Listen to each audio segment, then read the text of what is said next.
Hello friends, আমার চ্যানেলে তোমাদের স্বাগত। আজকে আমি তোমাদের সামনে নিয়ে এসেছি শেষ মুহূর্তে রাষ্ট্রবিজ্ঞান উচ্চ মাধ্যমিক 2025-এর সাজেশান, যা অবশ্যই তোমাদের খুব কাজে লাগবে। 100%ই কমন তোমরা এখান থেকে পেয়ে যাবে। আমি এর আগে ইতিহাস ও এডুকেশনে সাজেশান দিয়ে দিয়েছি। এবার আমি নিয়ে এসেছি রাষ্ট্রবিজ্ঞান বা পলিটিক্যাল সায়েন্স। তো শুরু করছি। 1 নম্বর, বিশ্বায়ন কাকে বলে? বিশ্বায়নের প্রকৃতি আলোচনা করো। 2, ক্ষমতা স্বতন্ত্রীকরণ নীতির পক্ষে ও বিপক্ষে যুক্তিগুলি বিশ্লেষণ করো। 3, ক্ষমতা কাকে বলে?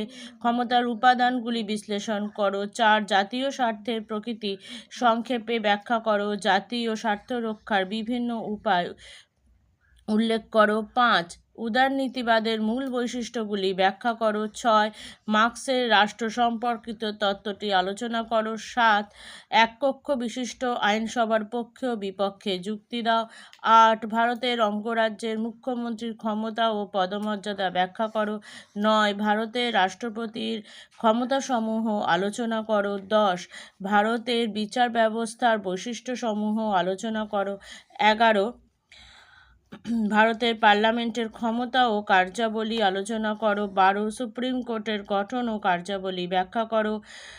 11 অথবাটা দিয়েছি, এখানে লিখতে ভুলে গেছি, ওপর 12 লিখে ফেলেছিলাম, সরি ফর দ্যাট।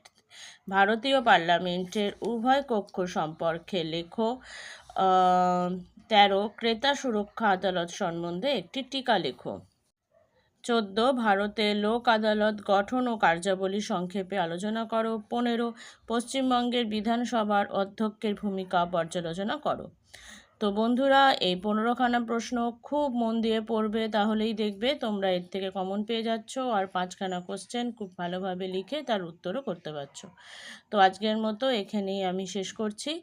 তোমরা যারা এখনও আমার চ্যানেল সাবস্ক্রাইব করোনি তারা প্লিজ চ্যানেলটি সাবস্ক্রাইব করো, আর সাবস্ক্রাইবের পাশে থাকা বেল আইকনটি ক্লিক করে অল বাটনটি ক্লিক করো। Thank you.